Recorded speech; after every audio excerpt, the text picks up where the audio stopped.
there's just no access down to the water, at least not in the direction that I'm going. It's a bit frustrating because I almost went to a different part of this lake. I think it's important to know when to say enough. Right now I've got a choice to make. If I go that way, it will take me to the Blue Lake, but not to the location I went to in my last video, which didn't work out so well. This way will take me to a spot where I'm pretty sure I can get down to the water. However, if I go that way, it will take me to a part of the Pink Lake that I've never been to before. Decisions, decisions, which way will I go?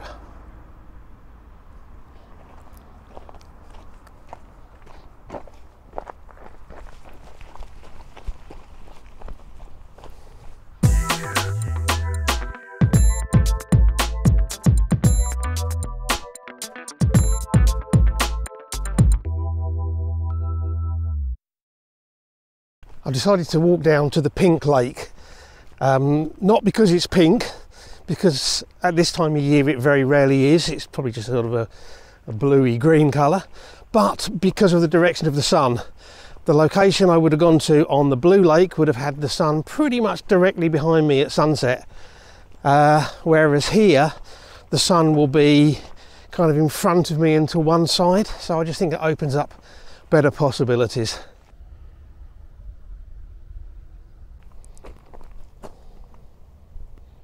Well, I've been caught out again. All of the information that I've seen says you can access through there, but there's a padlocked gate across it and fences all the way around, so I'm not getting through there.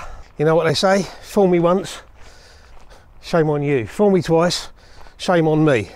Well, I've only been half fooled, because although I thought I could get down there and I can't, which is a shame because it looked like it could have been really interesting and the lake looks really calm and tranquil. I at least came with enough time to go to my second location, which is on the Blue Lake. So I'm heading back there now, and hopefully I'll get there quite soon, and hopefully I can get down near to the water. Finally, I've managed to get down by the water. I'm on the Blue Lake. Torrevieja has two salt lakes. The Pink Lake, which is pink mostly in the summer. In the winter it tends not to be. And the Blue Lake, which is the one I'm on now, which is not pink. Now, last time I was kind of over that way somewhere. One of the things that I noticed when I looked at the Pink Lake was it was absolutely flat, perfect reflections and things to reflect, and I'm not actually seeing that here. It's quite ripply, particularly over that side, which is kind of the southern side of the lake. Just over an hour till sunset,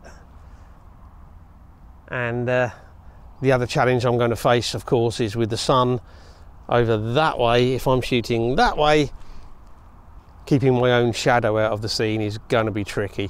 But okay, let's see what we can find.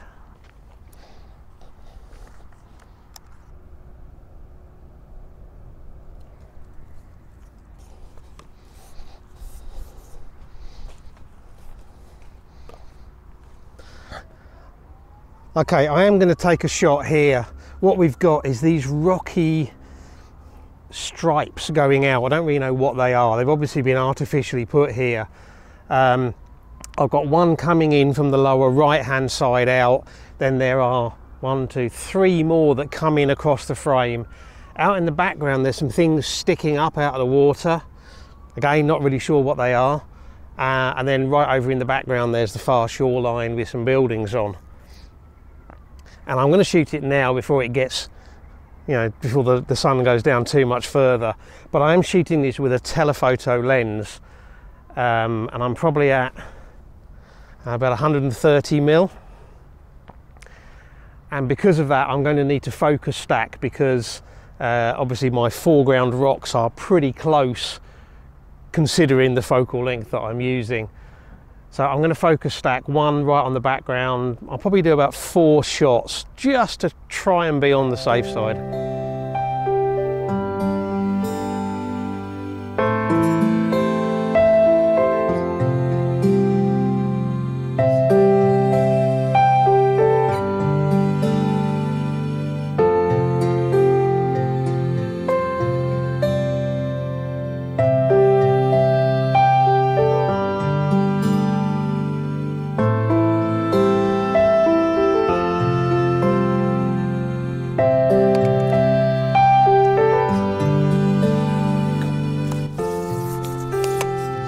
things that I said are sticking up out of the water out there are, I think, cormorants, or at least some of them are. There might be some other stuff sticking up as well.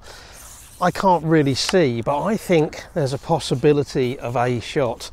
Now, because they are almost certainly moving, I'm going to want a faster shutter speed, so I'm going to bring my aperture down to f8, my ISO up to 400. That's going to give me 1/500th of a second, and I've come up higher because I think that will give me a better view of them. And I'm all the way out at 200mm, so I can focus stack. Yeah, cormorants, loads of them.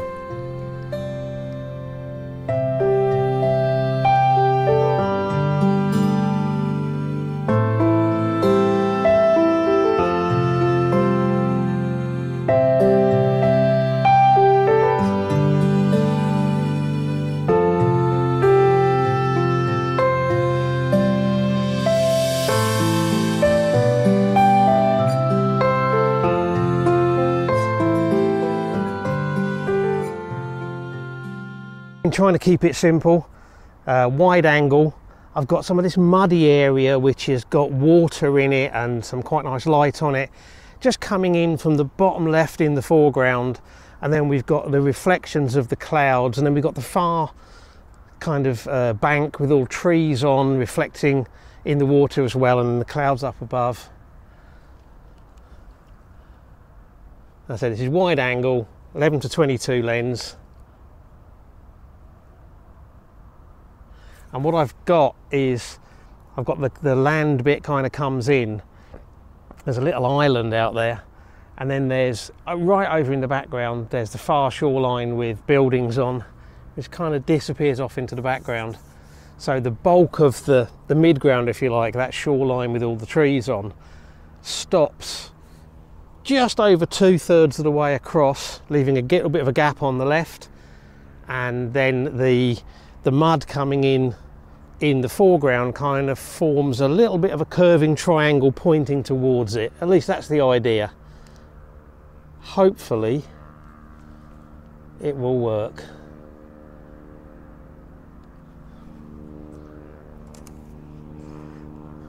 The ripples that were affecting this area earlier seem to have really died down now, which is a good thing.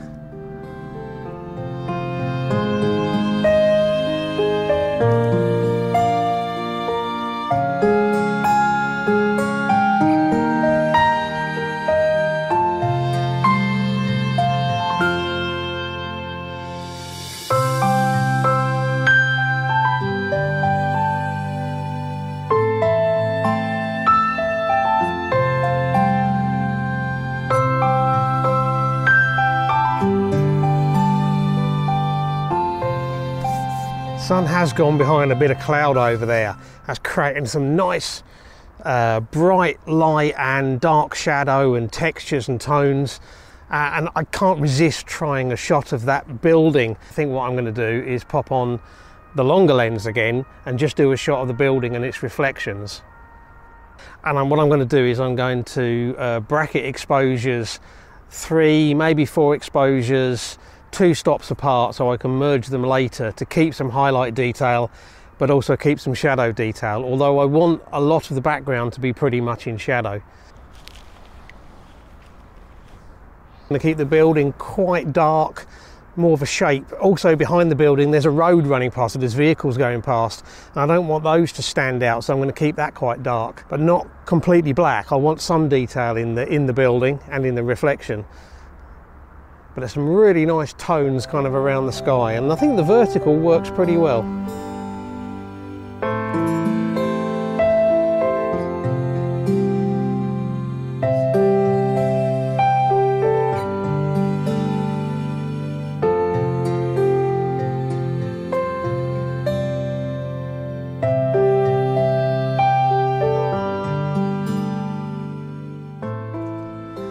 Beautiful tones and patterns over there, subtle, nice reflections in there.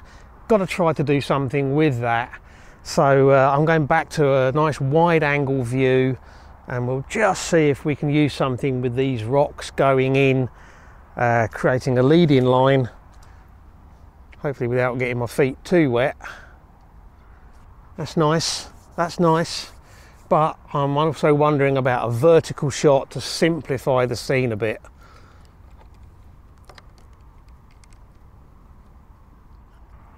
I think that simplifies the scene a lot, actually. And I think vertical may be the way to go.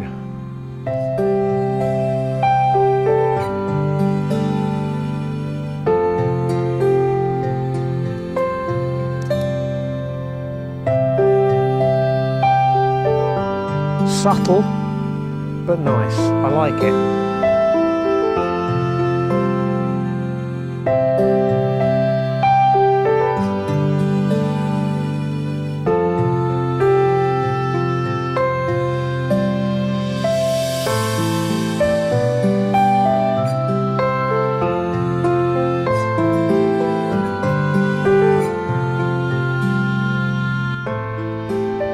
Always worth hanging around to see what happens. Look at that sky, beautiful.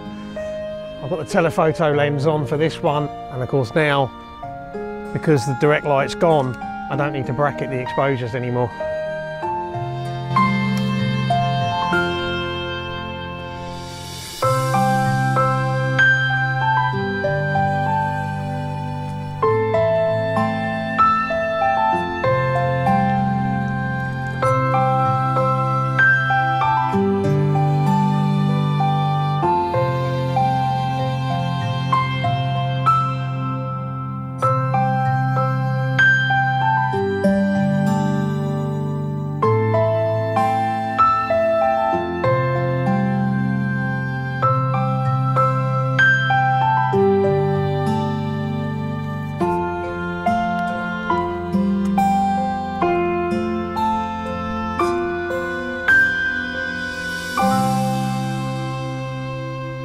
Well, after all of the challenges, I think that was a rather successful shoot. I hope you've enjoyed coming along. If you have, likes, shares and comments, always really appreciated. If you've enjoyed this video and you're new here, don't forget to hit subscribe before you go. And as always, I really appreciate you taking the time to watch, so thank you very much. And until the next video, bye.